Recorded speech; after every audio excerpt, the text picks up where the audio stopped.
রামকে কেন্দ্র করে হিন্দু সনাতন ধর্মের মানুষের শ্রদ্ধা, ভালোবাসা, ভক্তি, বিশ্বাস অত্যন্ত গভীর এবং নিবিড়। 2024 সালের 22শে জানুয়ারি বহু প্রতীক্ষার অবসান ঘটিয়ে উদ্বোধন হতে চলেছে অযোধ্যায় রাম মন্দির। রাম যেহেতু মাহাত্ম্যময়, তাই তার মন্দির নির্মাণ সেখানে কোনো কার্পণ্যতা করলে চলে না। আজকের পর্বে জানব রাম মন্দির নির্মাণে কেমন খরচা হলো, কি কি জিনিসপত্র ব্যবহার হলো এবং রাম মন্দিরের গঠনশৈলীটা ঠিক কেমন হতে চলেছে, তার অদ্ভুত অজানা গল্প কাহিনী শুধুমাত্র ভারত ডায়েরি ইউটিউব চ্যানেলটি সাবস্ক্রাইব করবেন এবং পাশে থাকা বেল আইকনটিতে ক্লিক করে দেবেন। বহু বিতর্কিত 70 একর জমিতে রাম মন্দির নির্মাণ হচ্ছে। মূলত মন্দিরটি 57,400 স্কোয়ার ফিটের। এর লম্বা প্রায় 360 ফুট, চওড়া 235 ফুট এবং উচ্চতা 161 ফুট। রাম মন্দির 3 তলা বিশিষ্ট হবে। তার মধ্যে এখনো পর্যন্ত প্রথম তলার কাজ সম্পূর্ণ হয়েছে। বাকি 2টি তলা আগামী 2 থেকে 3 বছরের মধ্যে করা হবে। প্রত্যেক তলার উচ্চতা হবে 20 ফুট। প্রথম তলায় 160টি স্তম্ভ থাকবে। এমনভাবে দ্বিতীয় তলায় যথাক্রমে 132টি এবং তৃতীয় তলায় 74টি করে স্তম্ভ থাকবে। মোট স্তম্ভ সংখ্যা হবে 366টি। সম্পূর্ণ রাম মন্দিরের মোট গেট বা প্রবেশদ্বার হবে 12টি। প্রত্যেক প্রবেশদ্বারে সোনার দরজা বসানো হবে। রাম মন্দিরের নকশা মূলত গুজরা, চৌলুক্য, নাগরা এবং দাবির শৈলীর রীতিতে নির্মাণ করা হয়েছে। রাম মন্দিরের চারিপাশে সূর্য, গণেশ, শিব, দুর্গা, বিষ্ণু এমনকি ব্রহ্মার ছোট ছোট মন্দিরও স্থাপন করা হবে। এই মন্দিরের মূল স্থপতিকার চন্দ্রকান্ত সোমপুরা এবং নিখিল আশিস। মূল নকশা 1988 সালে আহমেদাবাদের সোমপুরা পরিবারের ব্যক্তিরা করেছেন। এই সোমপুরা পরিবার সোমনাথ মন্দির সহ 100টির বেশি মন্দিরের নকশা বা ডিজাইন করেছে।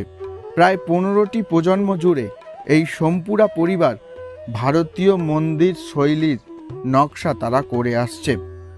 স্থপতিকার চন্দ্রকান্ত বাবু বাস্তুশাস্ত্র এবং শিল্পশাস্ত্র হিসেবে এই রাম মন্দির তৈরি করেছেন।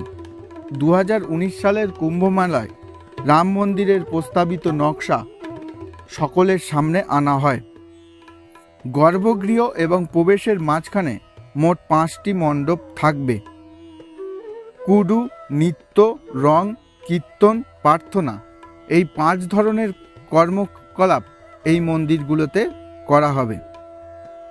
রাম মন্দির নির্মাণে বনশী পাহাড়পুরা অর্থাৎ পিঙ্ক স্টোন বা গোলাপি পাথর ব্যবহার করা হয়েছে। এই গোলাপি পাথর রাজস্থানের মির্জাপুর থেকে এখানে এসেছে। প্রায় 4 লক্ষ ঘনফুট পাথর রাম মন্দির নির্মাণ করতে কাজে লেগেছে। এই মন্দির নির্মাণে স্টিল বা লোহার কোনো রকম ব্যবহার করা হয়। যোধপুর এবং কর্ণাটক থেকে গ্রানাইট এনে এই মন্দিরে ব্যবহার করা হয়েছে। কর্ণাটক মাইসুরের 5 প্রজন্মের মূর্তি শিল্পী অরুণ যোগীরাজ, যিনি 51 ইঞ্চি উচ্চতা বিশিষ্ট 5 বছরের রামের মূর্তি নির্মাণ করেছেন এবং তার মূর্তিটিকেই চয়ন করা হয়েছে মূল রামের মূর্তি হিসাবে। রাম মন্দির নির্মাণে টাটা এল&টি কোম্পানি তারা বিনা খরচে সহায়তা করেছে। Geographical research institute, Indian institute of technology এছাড়া বহু ভারত সরকারের সংস্থা এই রাম মন্দির নির্মাণে সহায়তা করেছেন। রাম মন্দির নির্মাণে জন্য কত টাকা খরচা হয়েছে? রাম মন্দির ট্রাস্ট কর্তৃপক্ষ মোট খরচের পরিমাণ তারা কোনো রকমভাবে সংবাদ মাধ্যমের কাছে জানায়নি। তবু অনুমান করা যায় যে রাম মন্দির নির্মাণ করতে প্রায় 1800 কোটি টাকা খরচ হয়েছে এবং ভবিষ্যতে এর পরিমাণ আরও বাড়তে পারে।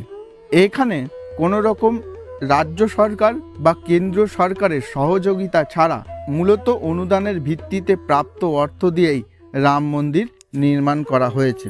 2021 সালের এপ্রিল মাস পর্যন্ত সারা ভারত থেকে রাম মন্দির ট্রাস্ট কর্তৃপক্ষ মোট 5,000 কোটি টাকার অনুদান পেয়েছে। রাষ্ট্রপতি রামনাথ কোবিন্দ প্রথম তিনি 5 লক্ষ টাকা রাম মন্দিরকে অনুদান দিয়েছেন। এরপরে সমগ্র ভারতবর্ষ তথা বিশ্বের বহু ব্যক্তিবর্গরা তারা অনুদান পাঠিয়েছে রাম মন্দির নির্মাণের জন্য। আজকের পর্বে জানলাম রাম মন্দির নির্মাণের পিছনে নেপথ্য কাহিনী। সবাই ভালো থাকবেন, সুস্থ থাকবেন এবং চ্যানেলটিকে সাবস্ক্রাইব করবেন আরও ভারতের অজানা অদ্ভুত গল্প কাহিনী শোনবার জন্য।